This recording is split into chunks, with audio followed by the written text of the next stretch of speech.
been a rapid rise in information technology as well as digital health information. Despite those changes, there are many challenges to realizing the benefits from health IT and health information. We have not seen a concurrent transformation in healthcare, its delivery, the health of the population. I think we have a long way to go before we actually know how to realize the benefits from health IT. But one of the interesting opportunities is the simultaneous rise in machine learning or data science. There has been tremendous work sort of drawing on fields from computer science, statistics, and engineering that hopefully, or at least have the potential to give us the tools we need to better utilize digital health information and hopefully actually make true on some of the promises from health IT. We're joined by 3 experts from a wide range of fields who are going to share their experiences and backgrounds on big data and healthcare. This is going to be a relatively informal session. Each of them are going to talk for a few minutes, and maybe more than a few, but then we'll open it up for conversations with the audience, and we'd like you guys to be participating in this as well. So we have, and I'm going to botch the names at some point, but Dr. Joseph Toning from the FDA, medical officer and leader of data mining and text mining initiatives within the FDA. Mark Parody, from the Vice President of Optum Labs and Director of their Data Science University. And Spencer Jones, Chief Data Scientist at Tenet, who's often been a contributor and participant at White as well. Dr. Toning's going to start, and Thank you very much. Can everyone hear me okay? Yeah. Good. Okay, I just have a few slides to get the discussion going. First of all, who wants to be brave and venture a guess as to what this slide is attempting to convey? Any takers? Any epidemiologists? Yes, who said cholera outbreak? Yes, the 1854 cholera outbreak in London. And I wanted to start with this slide. Of course, it's a very classic story, John Snow in London, the Broad Street pump, removing the handle. I wanted to start the discussion because that is a very classic story in epidemiology, and at that time, John Snow had the time to investigate this situation. There was a numerator of deaths, there was a denominator, there was a circumscribed area. And so, not that it was a very simple thing, it actually was a very revolutionary and groundbreaking investigation, but the point is the data was all there. And flash forwarding to the 21st century, FDA has a FAERS database. How many of you have heard of or are familiar with the FAERS database? Okay, so a couple of people. The FAERS database, it's the FDA Adverse Event Reporting System. It was created in 1969, and from when I came to the FDA, and actually there's an error on that slide because it should be from 1969 to 2003, 35 years. It took 35 years to accumulate 2.5 million reports. So again, over 35 years, from 69 to 2003. It took that length of time to accumulate 2.5 million reports. Now we are getting 1 million reports annually. So it's a tremendous growth with the internet and public information. There's a tremendous growth in that database.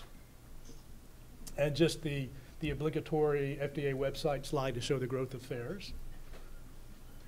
And the database contains a report submitted by the general public, pharmacists, physicians, patients, attorneys, pharmacologists, researchers, anyone around the world can submit a MedWatch report.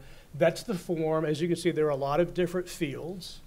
And so we have the velocity of reports coming in, the variety of reports, all this different information contained in different fields. We data mine on product name and adverse reaction or adverse event. But quite a bit of velocity, variety in these reports. And of course, the volume is tremendous, over 1 million reports a year. We get about 3,000 new reports each day, and it is rather complex, even just if we focus on drug name and adverse reaction. because there's about 4,000 drug names and over 10,000 adverse events, MedDRA preferred terms for those of you who are familiar with MedDRA. And so if you just do simple math, 4,000 times 10,000, over 40 million drug event combinations are possible, as an example, penicillin and rash. So it's really quite complex to figure out what types of signals are happening in this database, what types of signals are occurring in this database. It is a post-marketing database of adverse event reports, as I mentioned, from the public. And the data is messy, there's a lot of missing data, and we don't have the complete information, but of course this information is very, very important for the FDA to make determinations once a drug is approved and there are new safety findings. How do we ascertain these new signals? Is it a real signal? Was it publicity? Was it a class action lawsuit? There are lots of ways that the data can be skewed, and so we really have to figure out exactly what's going on with the data. And the way we do that is actually, I don't want to oversimplify it, but in a nutshell, it's really similar to a relative risk. If we have a particular adverse event Y for a particular drug X, if you just do the relative risk calculation, observed over expected or exposed over not exposed, then you can have a very basic calculation analogous to a relative risk, A over A plus B over C plus D. So in other words, if you had, let's say, penicillin rash being A, and then over all the adverse reactions for penicillin, and then divide that by the same adverse event, i.e. rash, for all other for all other drugs, divided by all other adverse events for all other drugs. So it's not a relative risk per se because it's spontaneous data. It's not like a controlled clinical trial, randomized clinical trial. But with this era of big data, it really, our hands are forced to come up with ways, creative ways, and that's really part of why I'm bringing this to your attention, because I want you to think about what are some ways, given this era of big data, we can't always do the John Snow analyses. The data are coming in too quickly, it's very complex, and oftentimes we don't have the time to spend with very, very detailed studies that can take years to accomplish. So with our data mining system, we can do this in real time and figure out what's going on in the data in real time. So based on this whole concept of disproportionality. So not that one size fits all, but again, it's as you're analyzing your own data, think of what your control group is. What is your comparison group? And it's not always easy. It's not always clear cut. But again, it's always compared to what? What are you comparing your signal to? And so my last slide is, if you use the concept of map making, and of course I showed the John Snow map early on, these are two maps of the same part of the world. And in 1040, a very early map of the Mediterranean, you know, it's really difficult to see exactly what's there. But if I have a pointer that will, yeah, you could sort of see England here. You could sort of see the Mediterranean here. You can sort of see Spain and Portugal here, and then the rest of Europe here, and North Africa here. So of course it's not perfect. And the better our systems are, the better our data are, then we can hopefully, and the better our algorithms are and the defensibility of our algorithms, then hopefully we can get something like this, which again is not perfect, because if you look at a map from 2016, you're going to see some differences here. But at least we can go from something like this, and this actually isn't bad. I mean, this was more than they knew 500 years before this. Eventually, we can go to something like this. So that concludes my discussion. All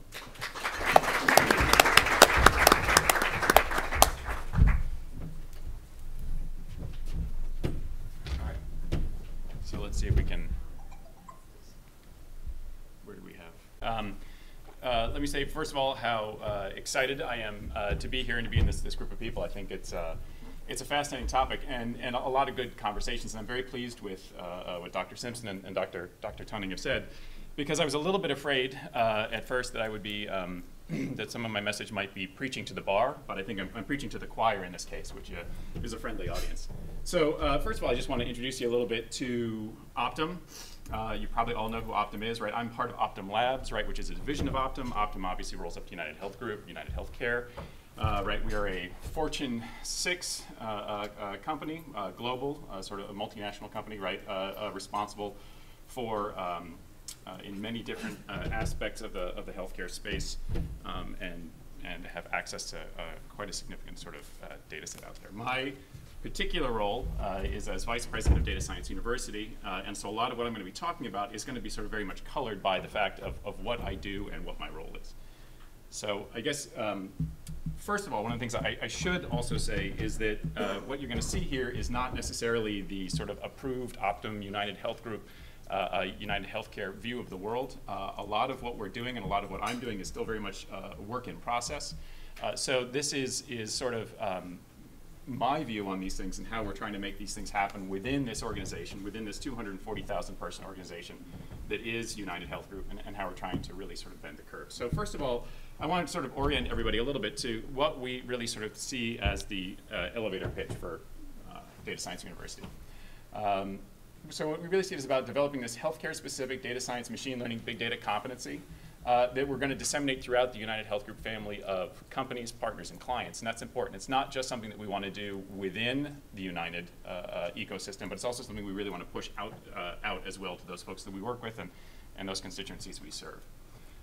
We want to do this by empowering individuals with knowledge and skills, and importantly, judgment. I think that's a piece that's often missing in order to really drive towards these business value or healthcare value in what are agile timeframes. And I think this is something we'd also talked a little bit about as well, right? It's very important that these not be years-long efforts, right? We have to be able to do this in rapid cycles and rapid iterations. And interestingly, it's one thing to be agile when you're a team of 20. It's totally different to be agile when you're a company of 240,000, right? And so that's a lot of what we're trying to figure out and work through as well. Why are we doing this? Well, we want to do it really to accelerate this notion of consistently excellent, high-quality, data-driven innovations, right? So a lot of these themes that we've already heard. And really, again, this notion of improving health and healthcare for all. And then finally, sort of what is our secret sauce, if you will? Well, so within Optum Labs, we're going to be doing this based on sort of the deep relationships that we have already developed and that we'll continue to develop within that United Health Group family, and really based out of our demonstrated capabilities, right, in education, collaboration, and delivery. So that, I think, orients a little bit. Now, I think it's worth talking a little bit about, again, like I said, my talk's not going to be so much about sort of what we are doing at Optum Labs or the data science that we're doing at United Healthcare, because I couldn't possibly express to you, right, the depth and breadth of what we're doing there. But it's really, I want to say, when I think of data analytics, I think of people. I think of the people who are going to be doing the data analytics. And I think of, all of this sort of noise. We've heard, this data scientist shortage. We don't have enough people. We don't have people with the training sets or with the training, with the appropriate numeracy. And I kind of remember, too, back when I started in this field, sort of around about 2000, when I made my transition out of academia into industry, and I would get up in front of people and say, well, so what was the median, right? And everybody's eyes would kind of cross, and I'd say, well, mean. And still, people were kind of looking at me with a little bit of confusion. I'd say, average, right? And the response we usually get is, oh, that's a function in Excel, right? So we've come a long way, I think, since 2000 when I made that switch. But we've got these expectations of these unicorns, right? And I tried to go for a sort of a gender-neutral unicorn here, right? We've got this expectation of the full-stack developer, right? Someone's just going to sit down and they're going to know Python and they're going to know R and they're going to know Spark, and they're going to be able to code as easily in Java as they are in C, and they're just going to kind of crank through this. I couldn't find a gender-neutral programmer. And then once we do this, dollars are going to fall from heaven, right? Money's going to be there, and lo and behold, before you know it, and here's my Skynet reference, right? We're all going to be taken over by the machines, right? AI, cognitive computing. We're all going to be out of jobs. What's this going to mean? What's it going to look like for the future? Well, maybe this is all coming, but I really kind of want to start from a little bit of a different place, right? And with a little bit of homage to Leo Breiman and his sort of seminal paper there from about 2000, I think it was, right? Statistics, sort of the two worlds of statistics. You know, I really think historically we've had these two worlds, you know, academia and industry, and they've had very different goals, very different pursuits that they're after, and different philosophical approaches, right? And I started off in academia before I made this switch, right?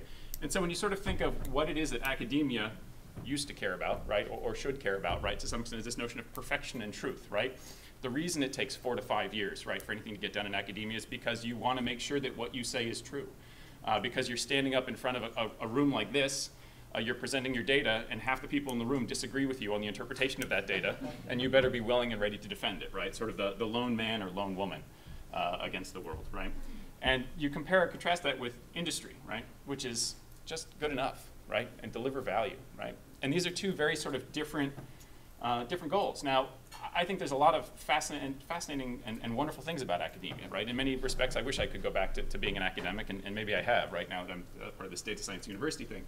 But you get to stay engaged with new concepts. You get to stay engaged with debates. You work with really intelligent people, not that you don't work with intelligent people on the industry side, right? But you are at the cutting edge of technology, right, and thought, and that's fantastic. There's a lot of energy and enthusiasm and drive. You get to work with young people, which is also fantastic.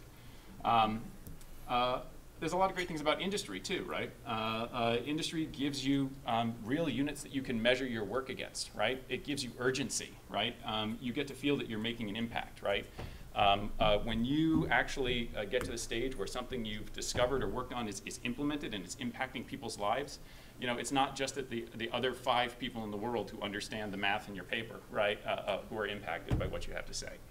So this is a real concern, and this is kind of the world that we've been living in. And part of what we're trying to do then from this, with Data Science University, is try to take a real look at what reality is for us, right? And reality starts with some kind of a customer need or a customer pain or a customer opportunity, right? And somehow we have to get over to business value, right? And I want to be careful here to make sure that it's a notion of value that we're looking at, right? Because not everything is measured in terms of dollars. Certainly, you know, dollars are the units that we use to move and to move the world, but it's not everything is measurable in that way. For instance, I'm sure we're all very aware of the sort of horrible opioid crisis that we're having in this country with respect to addiction. And there's no real dollars that you can measure there, but we're doing lots and lots of work in that space to try and identify folks who might be at risk for opioid dependency, to try and figure out ways to intervene in that. And I think we can all sort of hope or assume or see that there might be some dollars in there, but it's really not a dollar-driven exercise, right? Whereas, you know, sometimes you get to much drier things about, you know, how do we predict when servers are going to go down, right? Can we build machine learning models on that, and those tie directly to dollars? But somehow we have to get from that customer need to the business value, and we have to navigate through these sort of 4 worlds, right? Business, IT, leadership, and the customer, right? These are non-trivial worlds. These are people who speak different languages with different priorities, different sets of concerns, different sets of expertise, and you really can't get from that customer need to the business value, right? Important to mention too, you've got competition, right? That competition can either be internal competition, sometimes from other teams. It can be external competition from other companies. Anything from sort of the proverbial startup in a garage, right, all the way up to you know, your sort of largest corporate competitors. And so how do you really get from that customer need to that business value in this agile time frame? And by agile time frame, I mean, you know, weeks or months. Which isn't to say that there aren't large multi-year efforts, that some things aren't huge, but every huge project, every journey, right, can begin with a single step and can be broken down into individual steps and waypoints along the way. And so really how we're trying to conceive of data science is as this intersection, right, where I sort of put it up there on the slide, right? It's really this, how do we develop people with this skill set, right? Because when I think about, when I think about United Health Group, right, you know, and I think about sort of the real hardcore, you know, data science, computational folks with PhDs and 10, 15, 20 years of experience, you know, we maybe only need 2, 3, 4,000 people like that in the company, right? Because beyond that, we're not really utilizing them effectively, right? It's the same thing. There's only a certain number of physicians you need, right? Your physician probably shouldn't be taking your blood pressure, right? And that's kind of the way we run medicine now. We recognize that physicians are there for higher value add functions than some of these more sort of very important, but not so interpretive or not so necessarily capable. And so from that standpoint, within Data Science University, we're looking to take folks and really being able to build them, give them this skill set, not just the sort of the hardcore, how do you do, GLM theory and boosted trees and support vector machines and kind of getting them into the math and the theory behind that, but also really teaching them the soft skills that go along with it. How do you assemble these teams, right? How do you gain the trust and respect of the optimization engineer, right? In the back office, while at the same time assuring or reassuring the business subject matter expert that you're not going to be putting them out of business with some form of automation, while finding a way to take what is fundamentally something that you could write a 20 or a 30-page detailed paper about, right? And take that up to a boardroom level where you've got literally 2 sentences, right, to get the message and the value across to someone who has, hasn't looked at a linear regression since high school, right?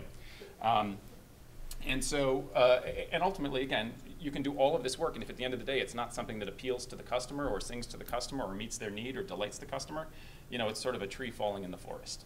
So it's really important to have all of these parts and pieces working together. And this is a lot of what we are trying to do with Data Science University. And we feel that an organization as large as ours probably has an almost insatiable need for folks like this. And I think the industry in general does as well. So, ideally, I'd like to get to a place where it's the best of both worlds, right? Where we take the best of what's in academia, the best of what's in industry, right? And we create this middle space, right? And where we can do things like we can look at, and one of the things that really excited me, because I was never a particularly good bench scientist, but what I loved doing was sitting down with a data set, at 8 in the morning, and I would look up at midnight, not having eaten, right? Just playing around with that data, parameterizing that data, trying to understand it, trying to understand, what are the drivers, what are the mechanisms, what are the rules that sat underneath that data and created that data set. But that's done with a lot of rigor, and it's done with a lot of attention to detail, and it matters how the data was collected, and it matters how you draw the box, right? And it matters what questions you asked and what questions you're trying to ask, right? So to be able to go and take these business data sets and treat them with the same kind of rigor that you treat an academic data set with, I think is really key. Being able to again, take that urgency and that excitement of, I am finding new things, right? I am discovering the drivers, the mechanisms by which this data was collected or created. And importantly, that on the basis of that, I can now go and take that directly into something that will affect people's lives, right? And affect them in a very, very real, very meaningful way. And I can do that again in these urgent time frames, and I can be held accountable, right? I mean, that was another thing I had a lot of trouble with when I was in graduate school was, I guess I was held accountable, but so long as my NSF grant was there, right, no one really cared, right? I wasn't held accountable. Wasn't held accountable until the NSF grant was about to run out, and then my advisor said, hey, maybe we should talk. In industry, there's this great notion of being held accountable, right? You have to justify your salary every day. And I think that provides a lot of urgency. You get a lot of competition in this world as well. That's really what I'm hoping to create and what we're looking to create inside Optum Labs, and to really roll this up and find ways to bend the curve and to move United Health Group, and by moving United Health Group, really move healthcare in the U.S. and eventually internationally as well. Thank you.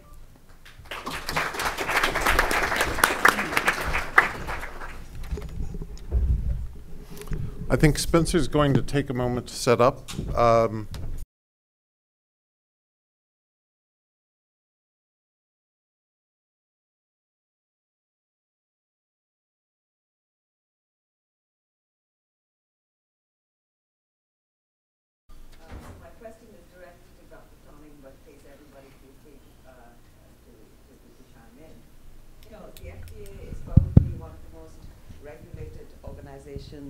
In the healthcare ecosystem. And it's fascinating to hear that you've sort of moved away from the traditional model of research to state-of-the-art techniques using data mining, machine learning, et cetera. There's always this tension between what's the quality of evidence that's being produced by the results. And I'm curious to hear from a policy perspective, what do you see as some of the challenges at infusing these state-of-the-art techniques into regulatory decision-making? Yeah, thank you for that question. It was really a paradigm shift, and as I mentioned, we really had no choice. We had no option because the data were just coming in so quickly, in such a complex fashion.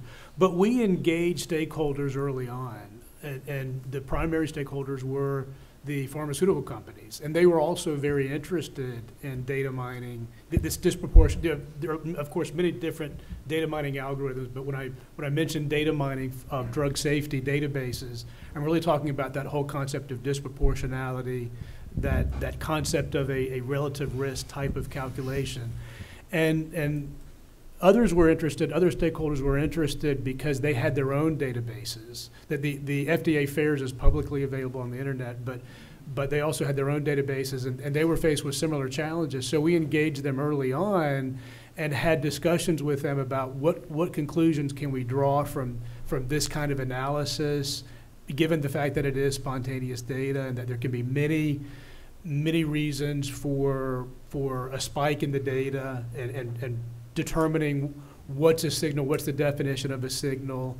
And so I think really when embarking on some kind of a new algorithm, and I think really where it's relevant for all of you is even just at a hospital or clinic level or organizational level, when you are embarking on something new, really engaging the stakeholders and making sure every step along the way, am I thinking about this correctly? Correct me where I'm wrong, and let's have a discussion about this because yeah, things are complex, and we really have to, as I mentioned before, being creative and also curious to figure out how we can analyze the very complex data that are coming in the same way that John Snow had to figure this out, and this had never been done before, and so he had to figure that out. So yeah, but I would answer your question, engaging stakeholders very early on and having that checks and balances. Hi, good morning. Steve Davis from M3 Information. So when I heard you ask this question, what I reinterpreted in my head was the issue of garbage in, garbage out problem. And I'm thinking about the AMIA meeting next month where they're spending a whole day on the ability to do good natural language processing and pulling out information out of psychiatric, I'm a psychiatrist, out of psychiatric text. Dictations and so forth. And I'm also now thinking about me as a physician using these EHRs, which with a lot of check boxes and so forth. And we know about the quality of the notes have gone down since we moved from, kind of dictated and descriptive language into these kind of check boxes. So I'm concerned that as we move in that direction, as we have done, that the data mining, how do you attach levels of confidence to this data and screen out stuff that is crappy?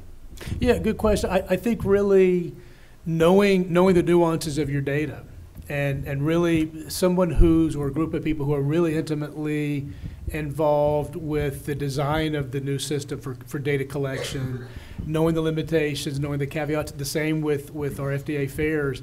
A lot of the data actually is quite good. The drug names are cleaned before entered into the database, and all of the adverse events or side effects that are contained in the narrative submitted by the public are mapped to MedRA preferred terms. So there's standardization both with drug names and the adverse event, the side effect. But yeah, really knowing when a signal is generated or when something interesting appears in the data, then having the group of experts, stakeholders, saying, okay, this is what we saw, but is this real? And having that openness of being able to challenge, no, I don't think it's real, or somebody saying, yes, I do think it's real, and really engaging people. But yeah, a key thing obviously is knowing the nuances and limitations and strengths of the data collection. Thanks, this is a great answer. So if we consider the agility in, I think, one of the slides, so how can this attention to detail and time spent on data analysis can go hand in hand with the business pressures and the need for agility as we move to this new big data era? This is directed, this is open to, okay. Sure. So I guess since that was my slide that had agility on it, I'll start. It's definitely an art and a balance, right? There's no hard answer to that one, and I think there are. look, so if you go back to the origin of Agile methodology, right, with respect to software, right, it was very specifically directed at some problems that were going on with waterfall, sort of big methodologies, right, and very sort of exciting as a different approach. But if you look at the criticisms of any Agile approach, right, one of the common criticisms is you lack architecture, there's no long-term vision, you're just solving sort of an immediate problem, you're lurching from one week-long sprint to the next without any real goal or direction.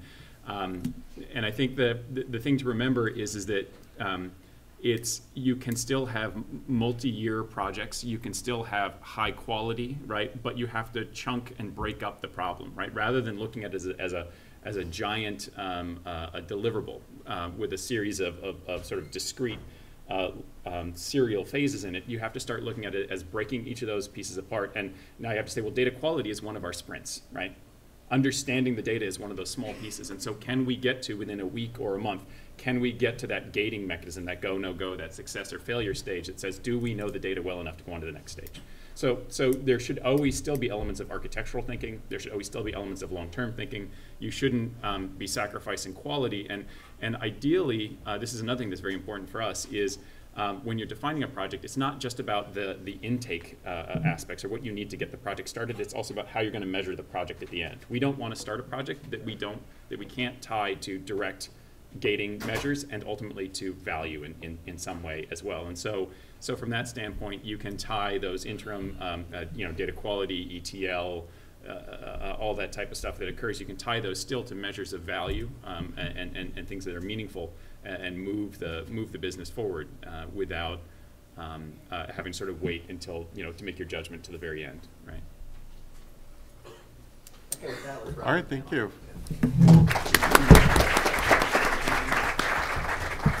Well, thanks again to all our panelists. Very nice insights. So at this time, let's take about a 10-minute break, and then we'll move to our next keynote speaker, Anil Jain from IBM Watson, who we'll be really excited to hear from.